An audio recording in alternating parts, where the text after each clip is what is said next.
বিসমিল্লাহির রহমানির রহিম। আসসালামু আলাইকুম। কেমন আছেন আপনারা সবাই? আলহামদুলিল্লাহ, আমিও ভালো আছি। আজকে আপনাদের মাঝে আমি নিয়ে আসছি সয়া চিলি রেসিপি। তো সয়া তো আমরা সবাই কম বেশ চিনি। তো যেভাবে রান্না করি আমি সেভাবে আপনাদেরকে আজকে তৈরি করে দেখাবো। সয়া বিশেষভাবে সবভাবে তৈরি করা যায়, লুডুস দিয়ে তৈরি করা যায়, আবার এমনিতেও মশলা দিয়েও রান্না করা যায়। তো আমি আজকে শুধু চিলি দিয়ে রান্না করব, মানে ঝাল ঝাল করে একটু রান্না করব। তো এখানে এই যে সয়াগুলো আপনারা দেখতে পাচ্ছেন, এই টাইপের সয়া আপনারা যে কোনো সুপার শপে বা বাজারে পেয়ে যাবেন। এটাকে 10 মিনিট গরম পানিতে ভিজিয়ে রাখতে হয়। 10 মিনিট ভিজানোর পরে ঠিক এরকম হবে ফুলে। এই যে এগুলো কাবাবও তৈরি করা যায়। এই যে এরকম হয়েছে। আমি 10 মিনিট গরম পানিতে ভিজিয়ে রেখেছিলাম। তারপরে আমি পানিটাকে ভালোভাবে এভাবে চাপ দিয়ে এই যে এভাবে এই যে পানি পড়ছে, এভাবে ভালো করে চিপিয়ে তারপর এটাকে নিতে হবে। আর লাগবে যা যা লাগবে মশলা, এর সাথে লাগবে কারি পাতা, শুকনো কারি পাতা নিয়েছি। আপনারা চাইলে তাজাটাও নিতে পারেন, তো আমার কাছে শুকনোটা ছিল, তো আমি শুকনো কারি পাতাটা এখানে ব্যবহার করব। লাগবে রসুন কুচি বেশি করে, গোলমরিচ কুচি আধা চা চামচ, লবণ আধা চা চামচ পরিমাণ, লাল সবুজ মিলানো কাঁচামরিচ যেহেতু একটু ঝাল ঝাল হবে। আর লাগবে এখানে কর্নফ্লাওয়ার। এখানে এই কর্নফ্লাওয়ারটা লাগবে 1 চা চামচ পরিমাণ। আর লাগবে এখানে টমেটো সস, আপনারা চাইলে টমেটো কেচাপটাও ইউজ করতে পারেন। এখানে আমি টমেটো সসটা ব্যবহার করব। আর লাগবে সয়া সস পরিমাণ মতন। তাহলে চলুন আমরা রান্নায় চলে যাই। চুলোর কাছে চলে আসলাম। তো এখানে আমি কিছুটা তেল দিয়ে রেখেছিলাম। এখন আমি প্রথমে চুলাটা জ্বালাবো। আগে আমি এটার মধ্যে যে সয়াটা আমরা ভিজিয়ে রেখেছিলাম, এটা ঠান্ডা পানিতে পরে ধুয়ে নিয়েছি। গরম পানিতে 10 মিনিট ভিজানোর পরে আমরা ঠান্ডা পানিতে ভালো করে ধুয়ে নিয়েছি এবং ভালোভাবে চিপিয়ে নিয়েছি। এর মধ্যে আমরা এখন 1 চামচ ভরে আমরা কর্নফ্লাওয়ার দেবো। কর্নফ্লাওয়ারের সামান্য যে লবণটুকু আছে সেটা দিয়ে আমরা এখন ভালোভাবে মাখিয়ে এটাকে আমরা ভেজে নিব। তাহলে জালটা আগে জ্বালিয়ে নিই। বিসমিল্লাহির রহমানির রহিম। আমাদের তেলটা গরম হয়ে গিয়েছে। এখন আমরা এই যে কর্নফ্লাওয়ার লবণ এটা ভালোভাবে এটার সাথে দিয়ে মাখিয়ে নিচ্ছি। এখন আমি ফার্স্টে আমি যে কারি পাতাটা আছে এটা আমি আগে দিয়ে নিব। বিসমিল্লাহির রহমানির রহিম। এখন এর মধ্যে আমি এই সয়াগুলো দিয়ে দিব। বিসমিল্লাহির রহমানির রহিম।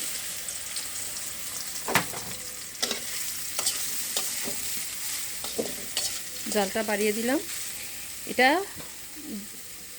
2 মিনিটের মতন আমার এখানে ভেজে নিতে হবে। 2 মিনিট ভাজলেই হবে।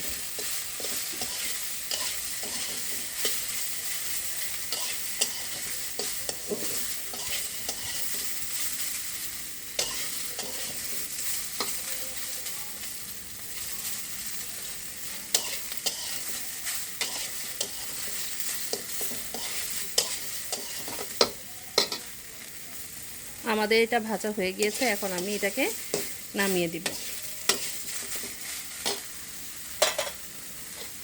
এখন এটাকে নামিয়ে দিচ্ছি।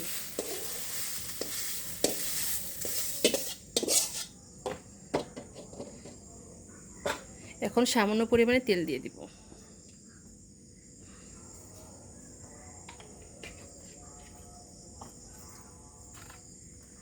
এখন আমি এর মধ্যে যে রসুন কুচিগুলো আছে সেটা দিয়ে দিব। বিসমিল্লাহির রহমানির রহিম। যে কাঁচামরিচটুকু আছে পুরোটা দিব না, সবুজ যেটা আছে সেটা এখন দিয়ে দিব।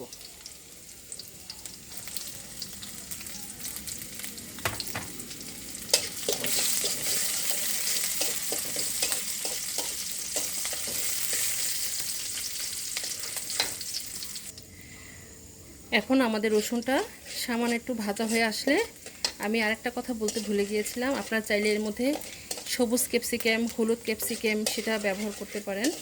পেঁয়াজ পাতা এটা দিলে একটু ভালো হয়। তো আমার কাছে সবুজ ক্যাপসিকাম ছিল, সামান্য একটু এটাতে দিয়ে দেবো। এটা আমি বলতে ভুলে গিয়েছিলাম, তার জন্য সরি। তো এখন আমি এই সবুজ ক্যাপসিকামটা দিয়ে দিচ্ছি। আপনারা চাইলে লালটাও দিতে পারেন।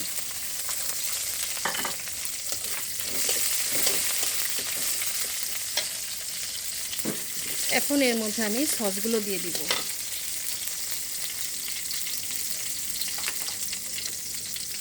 সয়া সস দিয়ে দিচ্ছি।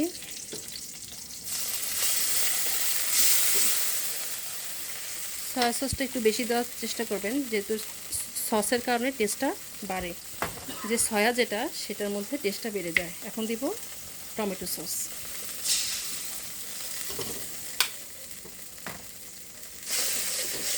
এখন দিয়ে দিব গোলমরিচের গুঁড়োটুকু।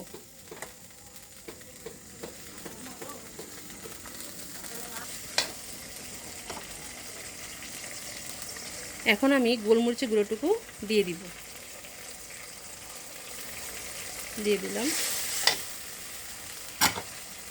এখন সয়াগুলো যে ভেজে রেখেছিলাম সেটা পুরোটা এটার মধ্যে দিয়ে দিচ্ছি।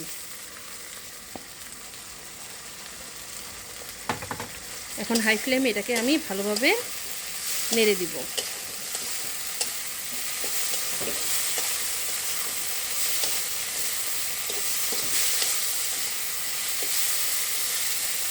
আপনারা টমেটো কেচাপটাও থাকলে দিতে পারেন, যেহেতু এটা সসের রান্না সয়া, তো এভাবে রান্না করলে বেশি ভালো লাগে। তো আপনারা এভাবে একটু ঝাল ঝাল করে রান্না করে খেয়ে দেখবেন, ভীষণ মজা লাগে।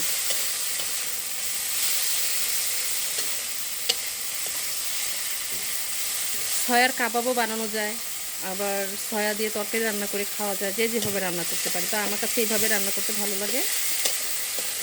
মাশরুমের মতন হয় খেতে, মাশরুম যেভাবে আমরা খাই সেই মাশরুমের মতনই সয়াটা।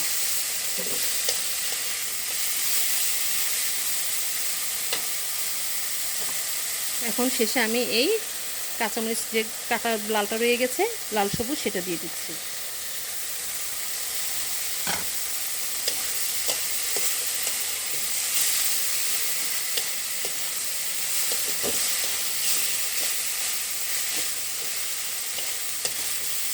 এটা রান্না করতে বেশি সময় লাগে না।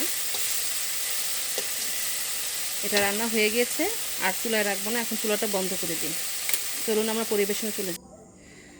তৈরি হয়ে গিয়েছে আমাদের সয়া চিলি রেসিপি। তো মাশাআল্লাহ, আলহামদুলিল্লাহ, দেখতে খুবই ভালো লাগছে, খেতে ভীষণ মজা হবে। আপনারা অবশ্যই বাসায় একবার হলেও ট্রাই করবেন, ইনশাল্লাহ আপনাদেরটা আরও বেশি ভালো হবে। তো আমার জন্য দোয়া করবেন, আমি যেন আপনাদের মাঝে আরও নতুন নতুন রান্না নিয়ে আসতে পারি। তো আমার জন্য অবশ্যই লাইক এবং বেশি বেশি করে শেয়ার করে দিবেন এবং সাবস্ক্রাইব করতে একদমই ভুলবেন না। আর আমার রেসিপিটা কেমন হয়েছে অবশ্যই আমাদেরকে কমেন্ট করে জানাবেন। তো আপনারা আজ এই পর্যন্তই। আপনারা যে যেখানে আছেন ভালো থাকেন, সুস্থ থাকেন। আল্লাহ হাফিজ।